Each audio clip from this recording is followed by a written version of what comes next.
¿No? Alguno, o sea, tenían como 3 años, no menos, tenían como 5 años, después de que pasó. Bueno, el de las Torres Gemelas, ¿no?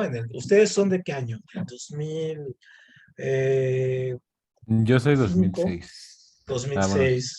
ajá. Sí, sí, sí, no, entonces ya tenía ratos, tenía 5 años de que había pasado.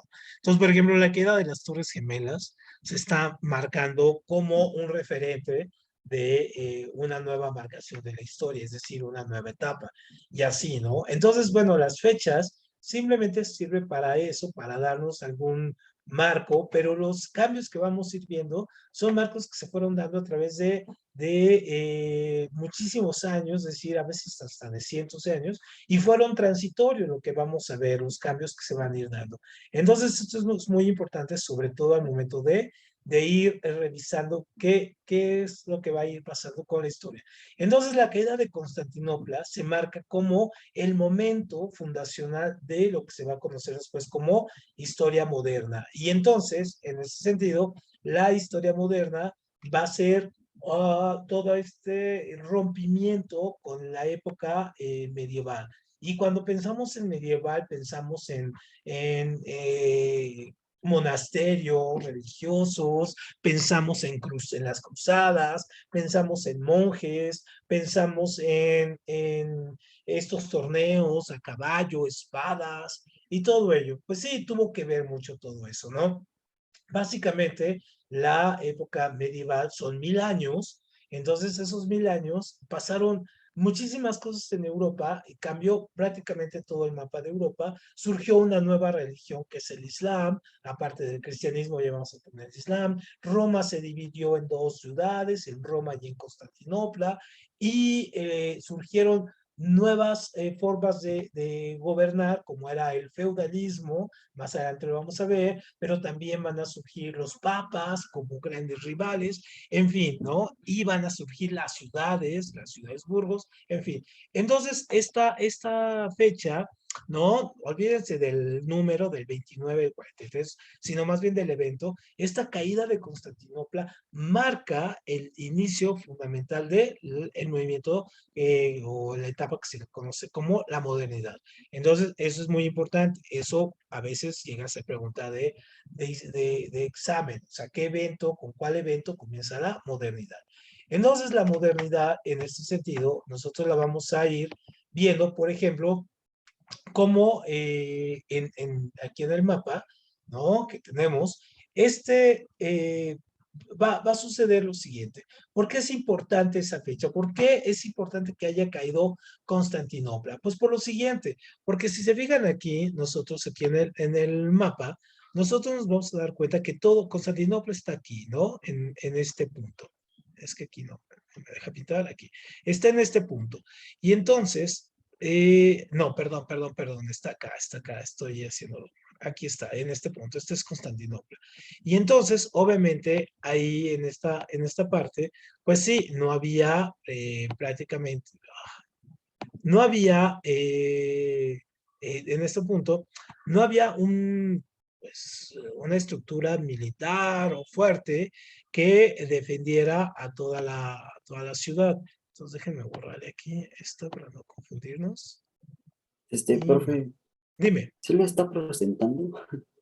¿No se ve Porque yo nada? solo veo yo solo veo una diapositiva. A ver, espérame, Bueno, déjeme reiniciar. Sí, porque aquí a mí también me está saliendo muy raro. Espérame, porque yo tampoco estoy viendo aquí. A ver, voy a volver a compartir pantalla. Aquí está. Ahí, ¿no? Ahí ya se ve el mapa. O sea, antes era esto, estaba esto, y ahora esto. Sí, ya ahora sí ya se ve. sí, profe, ya se ve. Perfecto. Perdón, sí, es que a mí también me estaba saliendo aquí algo y no podía ni compartir ni nada. Muy bien. A ver. Es que luego se pone aquí un poco extraño las máquinas. Muy bien. Entonces, bueno, decíamos que está aquí, ¿no? Esta parte de aquí, esto es Constantinopla, aquí. Entonces, si se fijan en el comercio estaba prácticamente ligado entre Asia, que era acá, ¿no? Entre los chinos y los indios con Europa. Y entonces este comercio que se llevaba entre estos fue un comercio que se fue dando en la Edad Media, ¿no? Entonces en la Edad Media existía lo siguiente, vean, existía un orden que se llamaba el feudalismo. Feudalismo significa un pacto, es decir, no es otra cosa más que un pacto entre los siervos, es decir, la gente que no tenía tierra, y el señor feudal. Entonces el señor feudal era dueño de la tierra, por ejemplo, era de esto. Y había varios señores feudales, varios aquí, y mucha tierra de esta que está aquí vacía, pues, por ejemplo, pues obviamente era ocupada por con quien quisiera. Y entre estos, varios señores feudales le daban tributo a un rey, ¿no? Al rey. Y obviamente el rey rivalizaba en poder con el papa de la iglesia. Entonces, el feudalismo era que un señor feudal, por ejemplo, aquí tenía su castillo y entonces hacía su fortificación aquí en el castillo. Y todas estas tierras le pertenecían. Entonces los siervos trabajaban la tierra de este señor feudal, la trabajaban aquí, ¿no? Y comerciaban entre ellos, pero era una negociación muy, digamos, de corte casi de trueque o de intercambio. Entonces, por ejemplo, no había generación de riqueza. Entonces si yo hacía sillas, pues intercambiaba sillas con el que cortaba la carne, o iba con el herrero y le llevaba carne y en fin, ¿no? Entonces, no había monedas, ajá, no había dinero, no existía como tal, ¿no? Se intercambiaban otras cosas, había otros elementos como pequeñas piezas de oro, de plata, en fin, piedras preciosas. Entonces, obviamente, este pacto era de que el señor feudal decía, yo te doy la tierra, pero tú en momento de un ataque, es decir, si nos atacan, por ejemplo, aquí estamos, ¿no? Si nos atacan del exterior, si nos atacan del exterior, entonces tú me proteges, ¿no? Entonces ese era el pacto, yo te doy de comer, pero tú me proteges. Entonces, obviamente, pasaron 10 siglos en este esquema, ¿no? Obviamente no había riqueza. ¿Quién era el único rico que había? Pues era el señor feudal. Ahora, el señor feudal podía tener algo como muchos privilegios, como algo llamado el derecho de pernada. El derecho de pernada, a lo mejor ustedes lo han visto, el derecho de pernada era que la gente que vivía aquí en el feudo, aquí adentro, por ejemplo, si se casaban aquí, el señor feudal pasaba la primera noche o la noche de bodas con la esposa, ¿no? Ese era un privilegio que él tenía. Entonces, si ustedes ven una película de Mel Gibson que se llama Corazón Salvaje o Corazón Valiente, o uno de estos dos títulos, entonces se retrata muy bien esto, ¿no? Entonces, obviamente, había muchos privilegios de estos y obviamente estos comenzaron a aburrirse. ¿Qué hicieron los vasallos, en este caso, que estaban aquí? Obviamente comenzaron a salirse de los feudos y, por ejemplo, si aquí estaba otro feudo y aquí estaba otro, iban y se encontraban en pequeños poblados y esos poblados después se convirtieron en ciudades. Y estos poblados se llamaron burgos. Ajá, burgos. Y los burgos había un comercio libre. Entonces, por ejemplo, ese comercio libre venía de que, por ejemplo, aquí estaba, ¿no? Duisburgo, y entonces desde aquí se venían caminando, ¿no? O en caballo, y llegaban hasta China o llegaban hasta Shanghái, y luego se regresaban otra vez, como en este caso Marco Polo.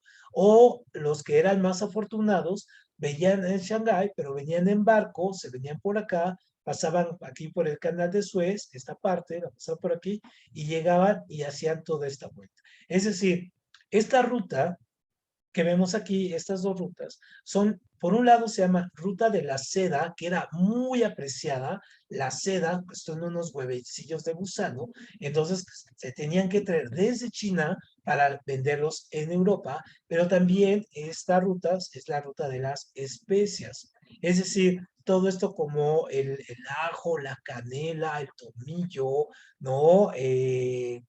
Algunos especie de polvos, sabores, chiles, en fin, llegaban de esta parte y de la India y llegaban por acá, por esta ruta a Europa. Entonces, obviamente el comercio que hacían estos burgos, pues era bastante importante. Entonces, aquí dejen borrarle, cuando los turcos toman esta pequeña ciudad, obviamente todo esto se impone una especie de barrera. Entonces, estas rutas comerciales se quedan paradas aquí, pero también se quedan paradas acá arriba y también se quedan paradas acá, es decir, ya no pueden pasar. Y entonces todos los comerciantes de aquí de Europa, por ejemplo, aquí España, de Italia, aquí de Grecia, ¿no? De Alemania, de Polonia, todo esto, obviamente se quedan sin mercancía para vender y eso empieza a hacer que se empiecen a venir abajo. Entonces, ¿qué es lo que hacen prácticamente para salir de ello? Empiezan estos señores, estos de los burgos, van a crear, en este caso, una nueva clase social que seguramente ustedes han escuchado, que se llama la burguesía. ¿Qué entienden? Por ejemplo, cuando escuchan de la burguesía o que alguien es muy burgués, ¿qué entienden por ello? Por ejemplo, Leonardo, ¿qué entiendes por ello? Cuando dicen, ese es muy burgués o es muy burguesito ese. Pues como que no sé, creo que no sé, como,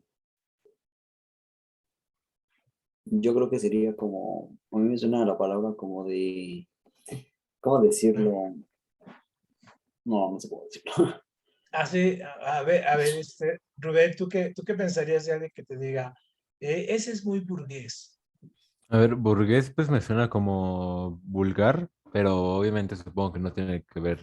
Entonces, realmente no sé, pero Ajá. ahorita veo. Tú, Ángel, ¿qué piensas que sería un burgués? Mm, no sé tampoco. ¿La evocó? Muy bien. Bueno, esta palabra la vamos a ir mencionando mucho en el curso. La burguesía es la gente rica, ¿no? Es la gente que acumula riqueza. ¿Mm? Y la acumula de varias formas, ya sea saqueando, ya sea trabajando, ya sea robando, en fin, tiene muchos métodos para hacer riqueza. Entonces, obviamente la burguesía viene de burgo y se va a convertir en la clase social rica de los comerciantes, de los que hacen, en este caso, van a financiar viajes, van a financiar a científicos, a artistas y todo porque necesitan crear condiciones para finalmente, más adelante lo vamos a ver, ellos tomar el poder, ¿no? El poder que tienen hasta ahora, ¿no? Por ejemplo, si ustedes piensan en Carlos Slim o piensan, por ejemplo, en Jeff Bezos, el de Amazon, o el de este dueño de Tesla, este hombre, ahorita se me va el nombre de Tesla. Si piensan en estos Elon hombres, Musk se llama. monks, exactamente, ¿no?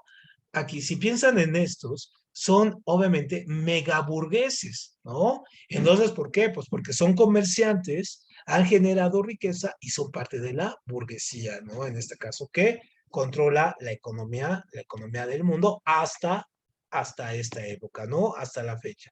Entonces, obviamente, la burguesía que está aquí encerrada, que está en esto, va a empezar a financiar para poder buscar nuevas rutas y salir de ahí. Entonces van a buscar nuevas cosas. En ese sentido, ellos, en la burguesía, va a tener que desmoronar tres ideas clásicas que se tenían en la época en la época medieval. Entonces, déjenme cerrar aquí.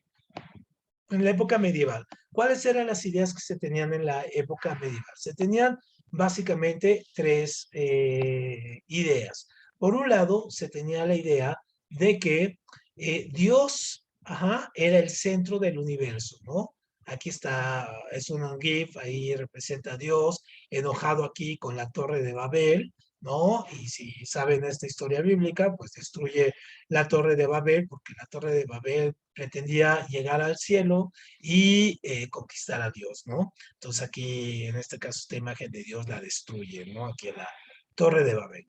Y en la historia bíblica, Dios hace que toda la gente, para que ya se confunda y se destruya la Torre de Babel, hablen idiomas diferentes y de ahí viene digamos, metafóricamente, el nacimiento de los diferentes idiomas y las diferentes lenguas que hablamos, ¿no?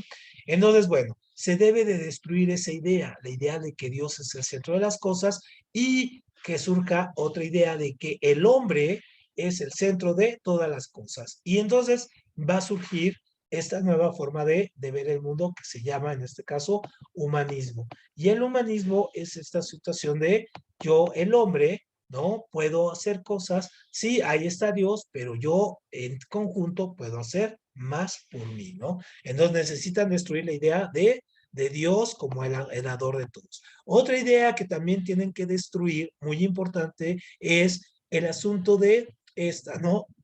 De que la Tierra es plana. Entonces se van a dar cuenta, por ejemplo, con los viajes de Colón, de Magallanes, de todos ellos, se van a dar cuenta que estando aquí en Europa, como tratan de buscar una ruta para pasar por África y llegar a Asia, entonces en esas rutas van a llegar y van a llegar a, por ejemplo, América, ¿no? Al Polo Norte, al Polo Sur, le van a dar la vuelta al mundo y se van a dar cuenta que la Tierra no es plana, sino que la Tierra es redonda, ¿no? Entonces se acaba otro mito, el mito de la tierra plana, que duró miles, ¿no? 10,000 y tantos años, esa idea, o sea, imagínense, ese momento, ¿no? Si nos ponemos a pensar. Ahora, otra idea que deben de destruir es la idea de que la Tierra es el centro y que el Sol gira alrededor de la Tierra. Entonces, eso se pensaba. Después, con Copérnico, Kepler, Galileo, Newton, nos vamos a dar cuenta que la Tierra, en este caso, es la que gira en torno al Sol, ¿no? Es la que gira en torno al Sol. Entonces, obviamente, se van destruyendo esos mitos, se va destruyendo ello y obviamente va acabándose esta idea de que todo es, en este caso, obra de Dios. Entonces, aquí, ahora, entonces, obviamente, esto va a ser un cambio muy fuerte en la forma de pensar de la gente. Entonces, obviamente, después de vivir 1000 años, porque eso fue lo que duró la Edad Media, 1000 años, después de vivir 1000 años bajo la idea de que Dios lo era todo, obviamente imagínense que empieza a llegar este nuevo forma de ver el mundo, es decir, una nueva forma de ver a través de lo que es el saber científico, es decir, a través de que nosotros vamos a hacer algo llamado ciencia, ¿no? O sea, ya no es la fe, ¿no? Ahora, perdón, fe sin tilde, ya no es la fe, es la ciencia lo que va a ir dominando poco a poco. Y entonces, pero olvídense de esta ciencia como la de ahora, ¿eh? Esta ciencia que estamos hablando aquí de estos años, de 1400, 1500, era una ciencia muy incipiente, ¿no? Muy burda todavía, llena de prejuicios, llena de miedo. En esta época ya no se colgaba a la gente o quemaba a la gente por saber. Sobre todo, por ejemplo, hoy que es Día de la Mujer, tiene mucho que ver, se quemaba a mujeres, ¿no? En la época de la Inquisición, ¿no? Se quemaba sobre todo mujeres porque eran las que dominaban, digamos, la escena económica en Europa. Entonces quemaba a las mujeres por una cuestión, no tiene nada que ver con Dios o el diablo o cualquier cosa, sino más bien por la economía. Por eso se quemaban las mujeres. Un poquito más adelante lo vamos a ver, ¿no? Entonces, obviamente, con esta nueva forma de querer ver al mundo, va a surgir un nuevo movimiento que se va a llamar el Renacimiento. Y el Renacimiento no es otra cosa más que el nombre lo dice, es el renacer de la cultura, ¿no? Es el renacer de la cultura. ¿Y qué cultura es la que está renaciendo? O sea, ¿qué cultura es la que dicen que está renaciendo? Pues simplemente la cultura griega, ¿no? Y la cultura romana, también conocida, ojo, estas preguntas de examen, como cultura greco-latina, ¿no? Entonces, el Renacimiento es esta forma de ver el mundo diferente, pero con el renacimiento de los valores greco-latinos. Es decir, piensan que durante estos 1000 años de la Edad Media, todos los valores que llevaban al mundo, en este caso a un sentido diferente de la historia, con los griegos y los romanos, piensan que se acabó y entonces al acabarse, pues obviamente los tienen que renacer. Y entonces vamos a tener varias características interesantes que van a surgir de esto, ¿no? De esta parte de el renacimiento. Entonces vamos a tener, por ejemplo, en Europa, ajá, van a surgir unas monarquías autoritarias que también se les va a llamar absolutismo. Es decir, los reyes, vean, esto es muy importante, los reyes le pierden miedo a Dios, ajá, por esta idea de que la burguesía tiene que destruir la idea de Dios. Entonces, le pierden miedo y entonces ellos comienzan a asumir todo el rol. Es decir, ya no pueden pelear con el Papa, pero ya no importa el Dios, ¿no? Ellos se vuelven reyes completamente humanos, fuertes y ya sin Dios, entonces obviamente se vuelven reyes absolutos. Otra de las cosas que pasa, esto, vienen todos estos descubrimientos geográficos, ¿no? Empezando con Colón, que Colón descubre América, luego Magallanes, entonces obviamente el mundo deja de ser plano y el mundo se vuelve redondo con el descubrimiento de todos estos lugares. Luego comienza a haber muchos conflictos religiosos, en este caso hay un conflicto llamado la Reforma. ¿Por qué? Porque la fe y la razón entran en verdadera razón. Por ejemplo, vamos a ver un caso que todavía nos pasa. ¿A ustedes, por ejemplo, les ha pasado algo de sustos alguna vez en su casa? Que escuchen un ruido, que les abren la puerta, ven una sombra o algo así. ¿Nunca les ha pasado nada? Rubén, Leonardo, Ángel. Así que una cosa de sustos. No me digan que no, porque si a todo el mundo le pasa. ¿Una qué, profe? Hace una cosa como de sustos o de espantos. Ah, ¿Nunca les ha pues pasado? sí, sí, sí. ¿Qué te ha pasado, por ejemplo? A ver, es que en la vida, es que yo no sé mucho de fantasmas y así, Ah, pero, pues, pues no sé, profe, puede ser que algunas sombras o así, pero así, sustos, sustos, no. nunca te has llevado No, un susto. Muy bien, ¿tú, sí. Leonardo? Yo más que nada he sentido a veces miedo porque luego en la noche escucho pasos por ahí en mi casa cuando todos Ah, estamos ok. ahí recién durmiendo Ajá. y pues así. Entonces, Y ahí es como pasos, ¿no? A ti, Ángel, ¿te ha pasado algo de sustos, de miedo? No. No, nunca. Qué bueno, eso está padre, ¿no? Entonces, vean, ¿por qué va esto? Porque usualmente cuando nos pasa algo de susos, por ejemplo, a veces vemos una sombra o se abre la puerta o escuchamos unos pisadas o cosas así, muchas veces lo primero que pensamos es así en algo de extra normal, ¿no? Es decir, puede ser un fantasma y todo. Bueno, no tenemos ninguna evidencia que exista, ¿no?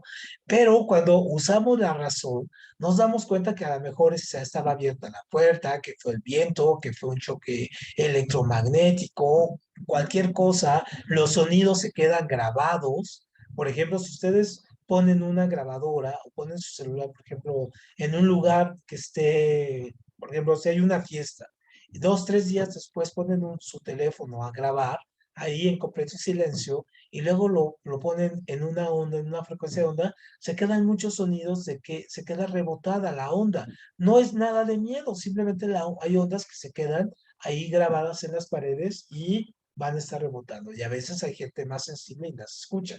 Entonces, pero eso lo sabemos ahora con la razón, pero nunca hemos visto, por ejemplo, o hay una evidencia de que exista así un fantasma y que diga la gente, ay, sí, hay un fantasma. No, o sea, la gente lo interpreta, ¿sí? ¿No? Es la razón. Entonces, imagínate si en esta época nosotros seguimos peleando porque si existen los fantasmas o no, imagínense en esa época, pues que no tenían todo el conocimiento científico que tenemos y que nosotros ahora podemos interpretarlo, saberlo. Imagínense en esa época, pues no podía, ¿no? Les era completamente innovador todo ello o les daba muchísimo miedo. Entonces, eso es por una parte. Ahora, digamos, ¿qué más estaba pasando aquí? Pues empieza a perder el Papa poder. ¿Por qué el Papa empieza a poder? Pues porque obviamente los reyes le empiezan a rivalizar. Entonces, los papas Ajá, que eran, los papas usualmente siempre hemos pensado como unos santos, ¿no? Entonces, por ejemplo, no sé si a ustedes les tocó ver, o estaban muy chiquitos, ¿cierto? Yo creo, cuando vino el Papa Francisco hace algunos años, ¿no? Vino por ahí como en 2015 o 16, no estoy seguro, pero por unos de esos años, digo. Entonces, por ejemplo, vino el Papa y la gente lloraba. Iba pasando por las calles aquí en la Ciudad de México y la gente lloraba, se hincaba, gritaba y todo eso. Y antes hubo otro papa que fue como Abay, era un papa que tenía mucho contacto con México, que era Juan Pablo II, y ese papa cada vez que venía a México causaba una revolución, o sea, prácticamente era una locura cuando llegaba ese papa, ¿no? Que en México. Y entonces la gente lo veía prácticamente como, les digo, como un santo, como algo divino. Sin embargo, la historia nos marca que ha habido cantidad de papas que eran verdaderos asesinos, crueles, que eran vulgares, que eran pederastas, que eran, abusaban de sus hijas, abusaban de sus hijos, que eran extremadamente ricos, o sea, no tenían nada de los valores que en teoría tendrían que tener un papa, ¿no? Incluso pues tenían hijos, hasta esposa, ¿no? Amantes, ¿no? El caso más popular es el de Alejandro VI, ¿no? También conocido como el Papa Borgia. Entonces, los papas comienzan a perder respeto, esos 1000 años que habían tenido de poder, lo empiezan a perder, la gente los empieza a ver de otra manera. Luego surge esto que se llama el desarrollo de la burguesía comercial.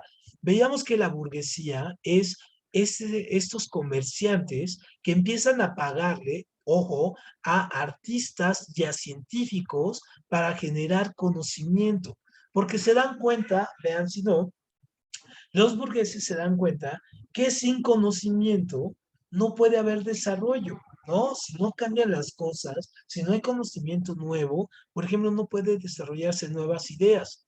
Entonces, por ejemplo, ahora tenemos a estos megamillonarios, a Elon Musk o a Jeff Bezos. ¿Por qué son tan poderosos? Porque generaron nuevo conocimiento, ¿no? Lo pusieron a trabajar.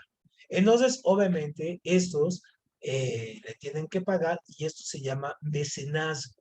El mecenazgo prácticamente es pagarle, casi, casi como darle una beca a un artista, a un científico. Entonces, por ejemplo, uno podría imaginarse, decir, bueno, ¿de qué vivía Miguel Ángel o de qué vivía Leonardo da Vinci? Bueno, vivían de esto, vivían del mecenazgo, de lo que les daban los reyes. ¿A cambio de qué? Pues de que los pintaran, que hicieran sus cuadros, que pintaran sus palacios, o la iglesia incluso, que pintaran, por ejemplo, sus iglesias.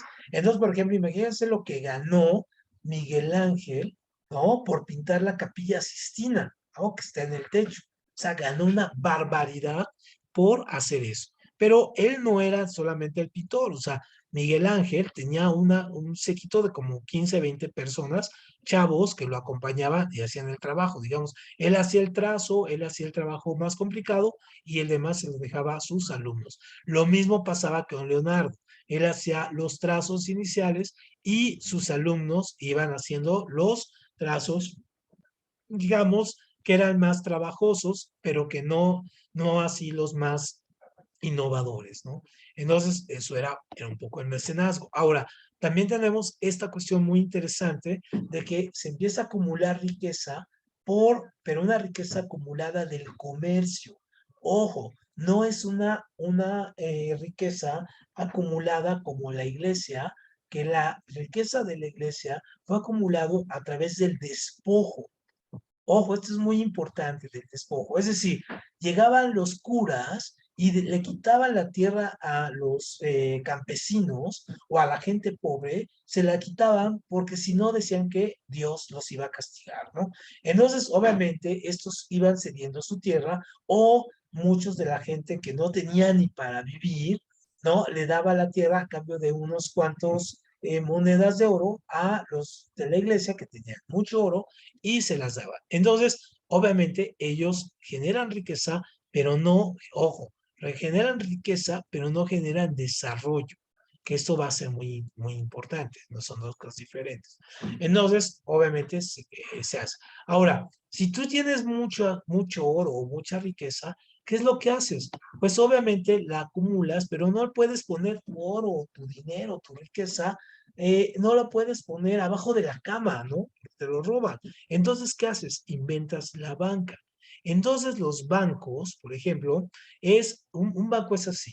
Varios burgueses, digamos, uno, dos, tres burgueses, hacen un banco. Le ponen mucho dinero, ¿no? Hagan de cuenta que él le pone 100, él le pone 100, él le pone 100 y tienen un capital de 300. Ahora, ese dinero va a ser pedido por otros burgueses más pequeñitos, más chiquitos, y piden dinero. Dice, de esos 300 a mí préstame 50. Este dice, a mí préstame 100, a mí préstame 20. Sí, pero ¿a cambio de qué? A cambio de interés, ¿no? Es decir, te presto 50 pesos, pero tú cada mes me debes de dar 5 pesos. Yo te presto 100, pero cada mes me debes de dar 10. Te presto 20, me debes de dar 2. Pero ese dinero, estos 5, estos 10 o estos 2, no son del préstamo. O sea, tú me sigues debiendo 50, pero cada vez me das 5, ¿no? Y aparte me vas pagando el préstamo. Entonces, esto se llama el interés, ¿no? Estos son los intereses. Entonces, yo después de un año me doy cuenta que esos 300 pesos que yo invertí, pues ya se hicieron, digamos, 1,400, ¿no? 1,400. Y entonces los bancos van generando riqueza, o sea, guardan su dinero y ese dinero lo prestan y aparte crece su dinero. O sea, es el negocio redondo. No por nada en México, no por nada en México, los bancos son los que más generan riqueza para los, digamos, la gente de otros países, por ejemplo, para los bancos españoles, ¿no? Entonces, digamos que si ustedes van a España, el Banco Santander o el Banco BBVA Bilbao Vizcaya, por ejemplo, no tiene las ganancias que le deja aquí en México. Aquí pagamos demasiado dinero, ¿no? Pero mucho, mucho en este caso. Entonces, de intereses. Otra de las cosas es, ¿qué pasa? Es que el arte comienza a surgir también ya como un factor de riqueza, también, pero de expresión de la riqueza. Entonces, por ejemplo, esta es una idea muy curiosa, pero, por ejemplo, si ustedes ven, conocen gente rica, ¿no? Entonces, sí, pero ¿qué hace la gente muy rica? Pues exhibe su dinero, ¿no? Exhibe su riqueza. Permítanme un segundo que está metiendo un ruido aquí. Exhibe su riqueza. Y entonces, obviamente, pero la exhibe, no sé si ustedes han visto esto de los nuevos ricos. Los nuevos ricos son esta cuestión de la gente que de un día les sale un super negocio, se vuelven muy ricas y entonces mandan a hacer sus pinturas de ellos, ¿no? O se compran pieles de leones, o sea, tiene el mal gusto, ¿no? Se hacen estas casas extrañísimas, veas, en fin. Entonces, en Europa, los ricos también comienzan a hacer un poco esto, comienzan a hacer este tipo de expresiones artísticas, pero no tienen el mal gusto de los que tienen ahora, ¿no? De los nuevos ricos o los narcos o todo esto, sino que empiezan a hacer ciudades bellas. Por ejemplo, la ciudad de Florencia en Italia es una de las ciudades más bellas del mundo. Es un museo por sí mismo la ciudad, ¿no? Es increíblemente hermosa esa ciudad. Entonces, ¿pero por qué? Porque los artistas la empiezan a embellecer.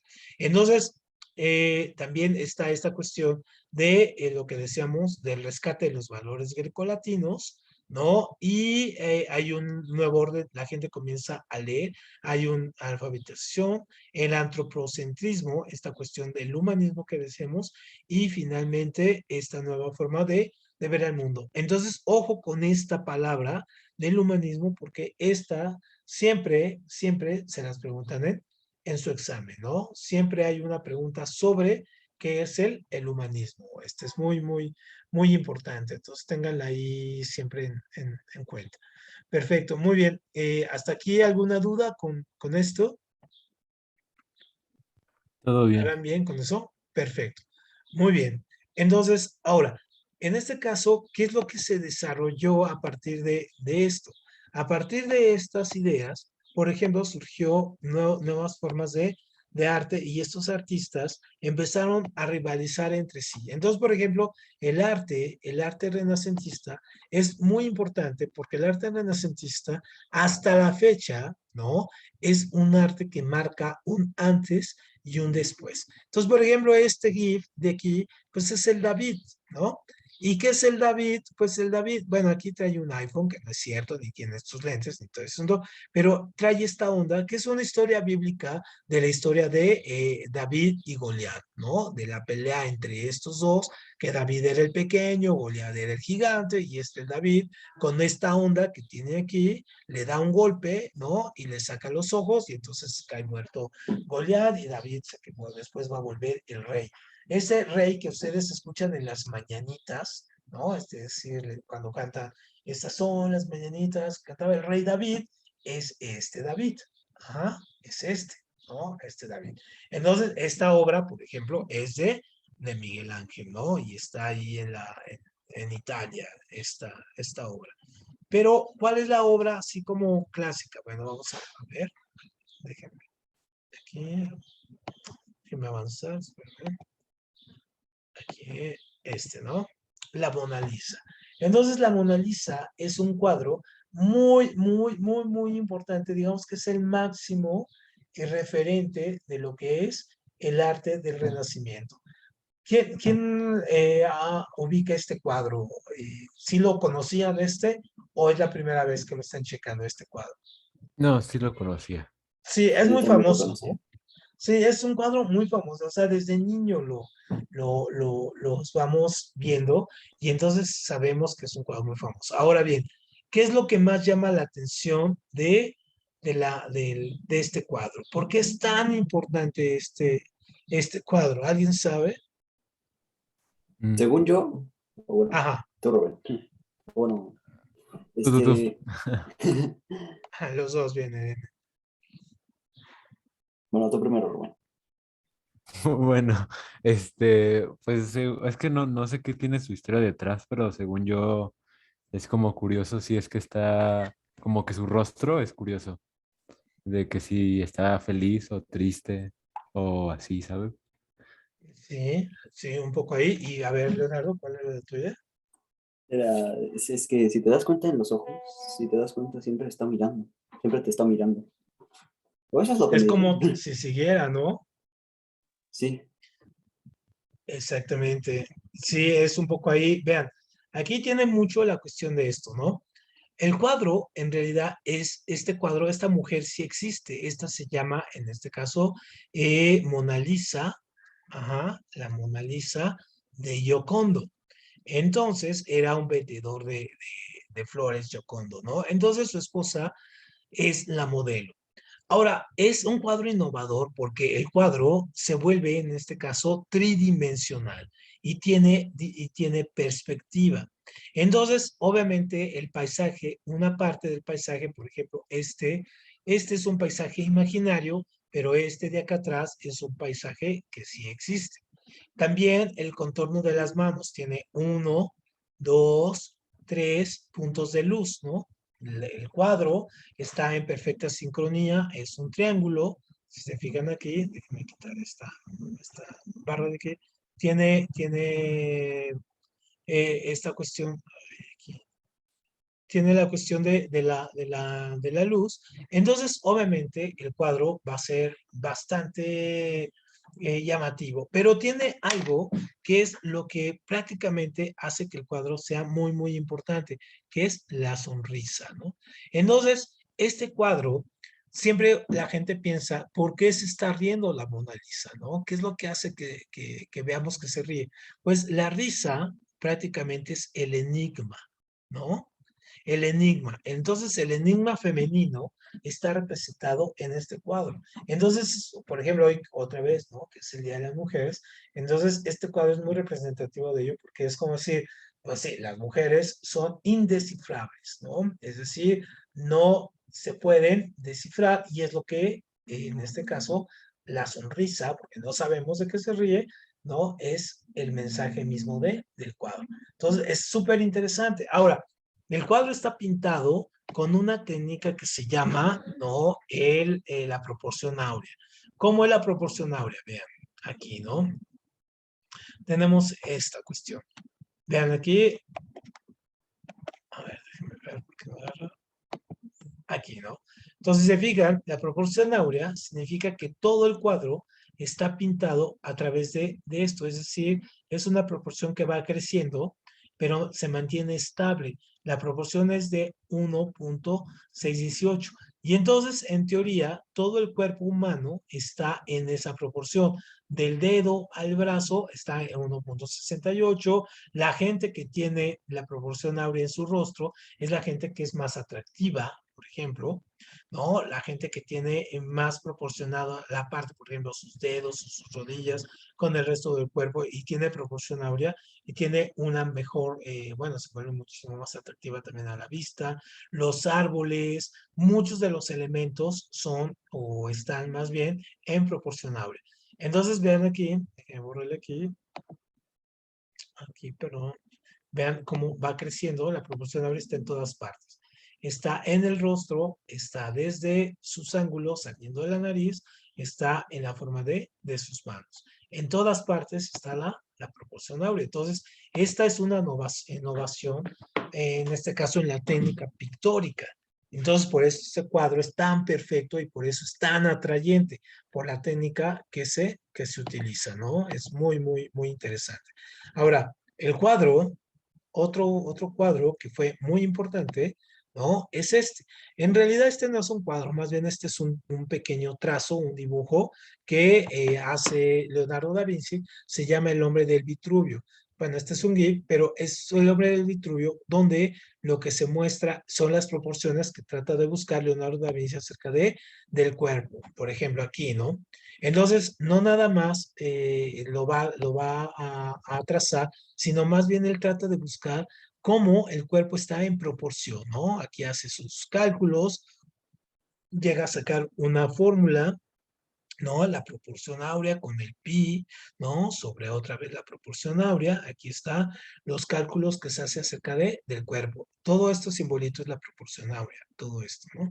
Y entonces es un cuadro exacto, matemáticamente exacto, y también aquí cada triángulo es, ¿no? Trigonométricamente perfecto, ¿no? En fin, busca la cuadratura del círculo prácticamente, en fin. Y entonces por eso se llama el hombre del Vitruvio, ¿no? Porque es esta especie de círculo donde están todas las cosas. Entonces, aquí vamos a ver cómo estos pintores también van a innovar. Bueno, vean, ahí está la proporción áurea también, ¿no? Ahí está muy marcada en esta parte, la vemos y cómo cae, ¿no? O sea, todo es proporcionable. ¿Alguien conocía este concepto de la proporción áurea? Rubén, Ángel. Profe, literalmente hace como 2 días me salió un TikTok de eso y por eso la conozco. Pero no sabía que, o sea, sabía que era algo así como de que era como una figura perfecta o algo así. Pero, ajá, Súper no lo padre. conocí. Qué padre que también lo veas ahí. O sea, TikTok también es padre en ese sentido, ¿no? Para ir Sí. viendo estas cosas. Yo les recomiendo una página que se llama Historia para Tontos, de un tipo que habla con mapas. Y es Ah, creo que sí lo buenísimo. escucho. Sí, Traten bueno, de, sí, sí. traten de seguir esa página de TikTok. Bueno, ese espacio, perdón, de TikTok. Es muy bueno ese chavo para explicar cosas, con mapas. O sea, está el mapa con ojos y una boca y habla con otro y así, ¿no? Y es Ah, muy entonces bueno. sí, sí lo he visto. Sí, sí, sí, sí lo he visto. Sí, ese trata de seguirlo. Si tú ve Ángel o Leonardo, si tienen el TikTok, pues vean ese, ¿no? El de historia para todos. Y a veces salen estas cosas de la proporción áurea, que todo lo más perfecto, por ejemplo, los árboles, incluso aviones, el cuerpo, un montón de cosas tienen esta proporción áurea. Es súper, súper interesante, ¿no? Muy bien, entonces, y vean aquí, en este otro cuadro, bueno, ahí hay un panda, ¿no? También de proporción. Este cuadro yo creo que todos ustedes lo conocen, es un cuadro que es la última cena, no es un cuadro, ojo, súper interesante, no es un cuadro religioso, aunque muchas mujeres, muchas personas y muchas familias ponen este cuadro en sus salas, en sus mesas, lo ponen como si fuera un cuadro religioso. Pues no, no lo es. ¿Qué es lo que está pasando en este cuadro? Y este cuadro incluso ni siquiera es un cuadro como tal, es está en un muro de una iglesia allá en la ciudad de Milán y lo han ido reestructurando poco a poco, es decir, está en la pared, es un fresco. Entonces, el cuadro lo que representa es a Jesús, aquí está Jesús, está siendo traicionado en ese momento por Judas. Este es Judas, aquí está, por las 30 monedas de oro, aquí están las monedas, ¿no? Entonces, es un momento climático lo que está representando ahí. O sea, no es un momento que esté representando nada religioso, no, es el momento en donde Cristo aquí dice que alguien lo va a traicionar. Entonces, estos tres están conmocionados, estos tres están conmocionados, aquí si se fijan también los dibuja en grupos de tres, aquí faltó uno, pero ahí está otro, debe de haber otro. Están en grupos de tres. Ahora, esto de aquí, ahorita vamos a ir viendo un poquito más, esto de aquí lo pone, como antes los pintores ponían aquí una áurea, entonces en lugar de ponerla ahí, la pone acá. Esto significa, y si se fijan, todas las líneas, ajá, van a ir dando hacia la cabeza en este caso, de Cristo aquí. Todas las líneas que tenemos van a dar esto. Entonces, esta nueva línea se llama perspectiva. Y esto no existía hasta que llega este hombre. Entonces va a haber perspectiva, el triángulo, la forma triangular. Y igual, los triángulos que se van a formar aquí. Si se fijan, salen puros triángulos. Y no es casual que el triángulo sea la figura preferida de los religiosos, eso del Espíritu Santo y todo este asunto. Entonces, bueno, vamos a ver cómo se ve bajo un análisis un poquito más riguroso. Entonces, por ejemplo, aquí vemos la perspectiva, ¿no? Aquí podemos ver, ¿no? Otra vez y ver cómo van llegando las líneas y ver cómo el rostro de Cristo es el que equilibra todos los demás rostros, ¿no? Ahora también tenemos este es todavía más específico. Ahí sí se ven, ¿no? Se alcanza a notar muy bien esta parte de cómo el rostro de Cristo es el centro del cuadro y por eso se hace tridimensional porque tenemos todo esto, ¿no? Toda esta perspectiva. O sea, Leonardo da Vinci no nada más era un artista, también era un matemático, también era un biólogo, quería ser un poco cirujano, disectó cuerpos, pintó, inventó, él inventó el helicóptero, inventó el submarino, ¿no? Este Leonardo, entonces es un tipo que no nada más pintaba, sino también hacía este tipo de cosas, ¿no? Y luego otra de las obras que son muy importantes para la época es esta. Esta es de otro pintor que se llama Botticelli, y lo que vemos representado en este cuadro es el nacimiento de la primavera. Y en este caso, ¿quién es la primavera? La primavera es ella, ¿no? Y esta es Florencia. Y estas son las tres gracias, ¿no? Talia, Agria y Eufrosina. Este es Mercurio, ¿no? Que está llevando ahí a su mensaje y este es el sol, ¿no? Entonces, ¿qué es lo que está pasando aquí? Aquí está Cupido, ¿no? Arriba. Entonces, este círculo que vemos aquí, ajá, también es como el áurea aquí, que antes se le pone aquí, bueno, la hacen acá, y este cuadro tiene una gran movilidad, es decir, hay mucho movimiento que entra con la luz, por ejemplo, entra así, vean cómo sigue el brazo, sigue por acá, entra por aquí, llega a la cabeza, luego hace el movimiento circular aquí, baja el brazo, baja aquí, llega aquí, vuelve a subir por el brazo, se mete aquí, sube por los brazos de ellas, ¿no? Aquí se conecta, baja por aquí, se conecta con la espada, surge con el brazo, llega a la cabeza y luego sale por el brazo, ¿no? Entonces, todo eso se le conoce como línea.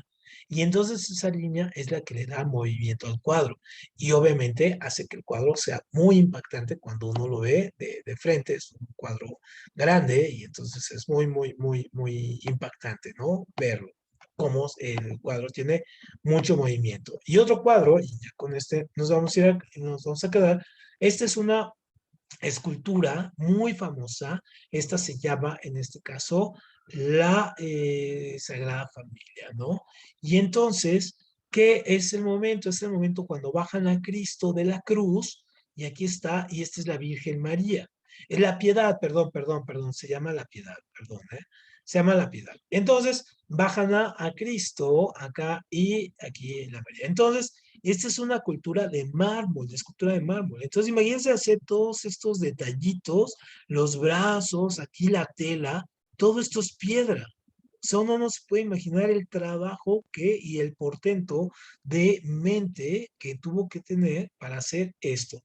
Ahora también este es un cuadro que si lo vemos, perdón, un cuadro, una escultura que si lo vemos bajo también la perspectiva, también tiene una perspectiva matemática exacta, ¿no? También es estamos viendo que es un triángulo cruzado y entonces va a tener una perspectiva súper interesante artística, ¿no?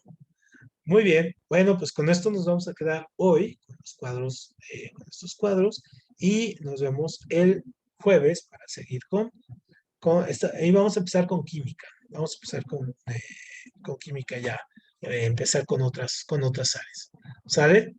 Muy bien, entonces al rato les mando el video, les digo qué link revisar, un poco para que le echen un ojito más y algunas cuentas que serían interesantes que vean y revisen. Perfecto, pues nos vemos el próximo jueves. Tengan gran tarde.